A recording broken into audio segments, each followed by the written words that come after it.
ازيكم عاملين ايه؟ يا رب دايما تكونوا بخير. النهارده هنعمل شويه بقى كده كوكيز بجد خطيره من اللي قلبكم يحبوها فعلا. زي ما قلت لكم في البدايه خالص ان اول ما الشتاء يبدا كده يجي او الجو بس يبدا يبرد، ده انسب وقت صدقوني ان انتوا تعملوا فيه كوكيز بقى وبسكوتات وحاجات كده جميله، لان الجو بيبقى مبرد فبيساعدنا في العجينه بتاعتنا ما تبقاش سايحه، وده انجح حاجه للبسكوت ان العجينه بتاعتنا ما تكونش سايحه. النهارده هنعمل كوكيز بجد من حلاوته محدش يصدق ابدا ابدا انه معمول في البيت.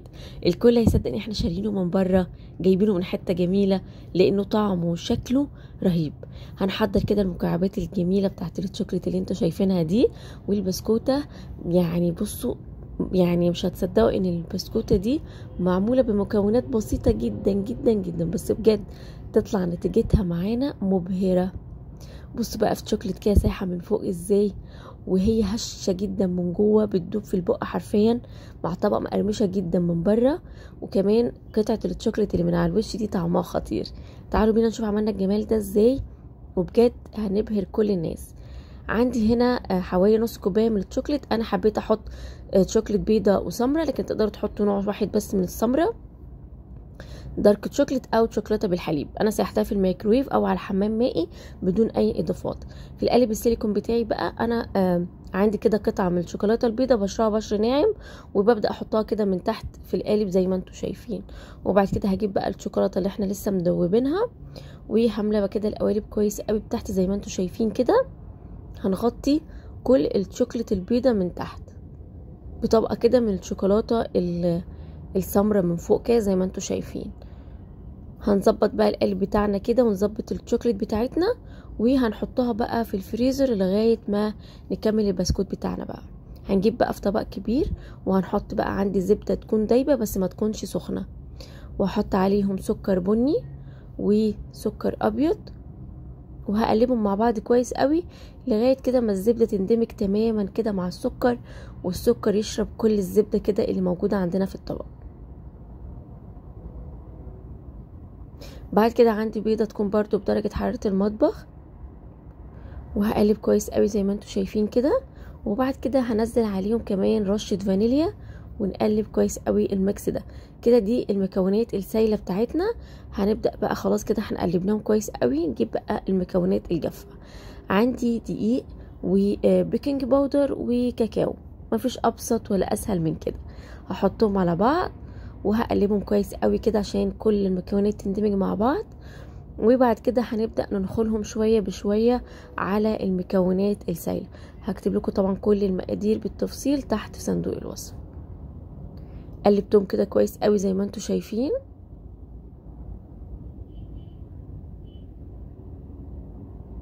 هجيب بقى المكونات السائلة بتاعتنا ونبدأ بقى ننخل شوية بشوية الخليط الجاف بتاعنا اللي هو الكاكاو مع الدقيق مع البيكنج باودر.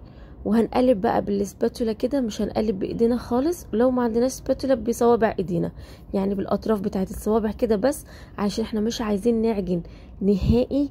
احنا عايزين البسكوت تطلع مقرمشه.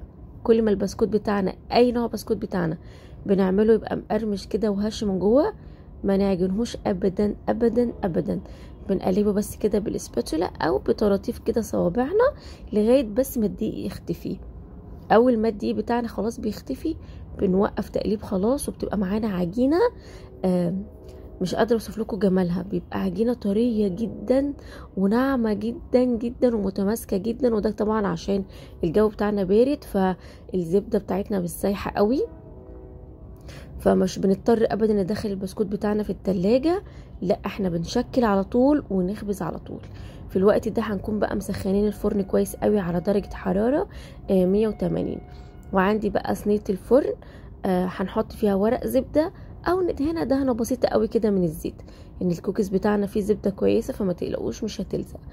انا بقى هكور كده حجم وسط، طبعا انتوا بقى عايزين تعملوا حجم كبير وسط صغير زي ما انتوا عايزين، بس الكوكيز ده لما يبقى شكله وسط كده، يعني الكوكيزايه بتاعتنا شكلها حجمها وسط بتبقى رهيبة، عشان لسه بنحط عليها قطعة شوكليت من فوق فتبقى مظهرها رهيب وجميل. واحنا بنكورها كده كمان وتبقى منفوخة علشان تشقق معانا كده في الفرن وتطلع رهيبة. انا دخلتهم الفرن بعد ما كورتهم. هنطلع بقى، بصوا بقى جبنا القالب بتاعنا بتاع الشوكليت اللي احنا لسه حاطينه في القالب وحاطينه في الفريزر. بصوا بقى جمال الشوكولاتايه خطيرة ازاي بجد، طلعت معانا رهيبة. كمان لما بتستعملوا شوكولاتة طعمها حلو بتطلع بقى رهيبة يا جماعة بجد. يعني مش قادرة اوصف لكم بجد جمال قوالب الشوكليت دي خطيرة ازاي. تقدروا كمان تستبدلوا الشوكولاتة البيضة اللي احنا بشرينها من تحت بمكسرات بزبيب، بتطلع برضو شكلها رهيب وطعمها كمان خطير. هجيب بقى الكوكيز بتاعي بقى وهو لسه سخن. بصوا لسه طالع من الفرن خلاص كده شقق معايا. اوعى يتحرق منكم لان هو فيه شوكليت وهو غامق. اول ما بتلاقوه شقق كده وخلاص من تحت خد طبقه من تحت بنطلعه على طول عشان ما يتحرقش معانا وهو سخن. بقى المرحله دي لازم وهو سخن علشان هو لو برد شويه بيقرمش من فوق، بيبقى جميل كده مش هنعرف نعمل حفره كده في النص عشان نحط شوكليت فيها. فهو لسه طلع سخن كده، لازم نعمل حفرة صغيرة كده بالمعلقة زي ما انتوا شايفين ونسيبه بقى يبرد بقى تماما. هتلاقوه بقى قرمش وخد طبقة من تحت ومن فوق وبقت رهيبة. فما ينفعش نعمل الحفرة دي وهو بارد، هيتكسر معانا. بعد كده بقى نفس الشوكولاتة اللي احنا كنا مدوبينها في القوالب من اول الفيديو، سبت شوية كده على جنب وحطيتهم بقى كده في الحفرة اللي احنا لسه عاملينها بالمعلقة. هملاها كده حاجه بسيطه عشان انا مش عايزاها تدلق من على الجناب، انا عايزاها بس تبقى تثبت لي قطعه الشوكليت اللي احنا كمان لسه محضرينها، منها منظر وطعم وهتثبت لنا كمان الشوكليت. بصوا بقى حاجه رهيبه. هنحط بقى المكعبات الكبيره، كمان المكعبات الصغيره هوريكم برضو هنحطها ازاي بتطلع بقى خطيره. الشكلين دول رهاب جدا جدا جدا. كمان عندكم قوالب شوكولاته احلى من كده بتبقى كمان جميلة ورائعة. يعني كل ما انتوا عندكم قوالب شوكليت حلوة كده بتزينوا بيها بتطلع خطيرة. بصوا بقى دي المكعبات الصغيرة بقى، بصوا بحطها ازاي كده في النص. يا جماعة بجد الكوكيز ده لازم تجربوه لانه بجد هيعجب كل اللي هتقدموه ليهم، هيعجبهم جدا جدا جدا. انتوا كمان هتنبهروا جدا بالنتيجة، من طعم البسكوت الخطير، الهش المقرمش من فوق، الشوكليت اللي جوه كده ودايبه في قلبه رهيبه. كمان قطعه الشوكليت اللي عاملينها بالشوكولاته البيضاء شكلها خطير وطعمها برضو خطير. هتعجب الاطفال وتعجب الضيوف ومحدش هيصدق فعلا ان انتوا عاملينه في البيت من كتر ما هو طعمه خطير ورهيب يا جماعه بجد. ريحته كده بتقلب الدنيا وبتدفي البيت بقى، مش قادره اقول لكم.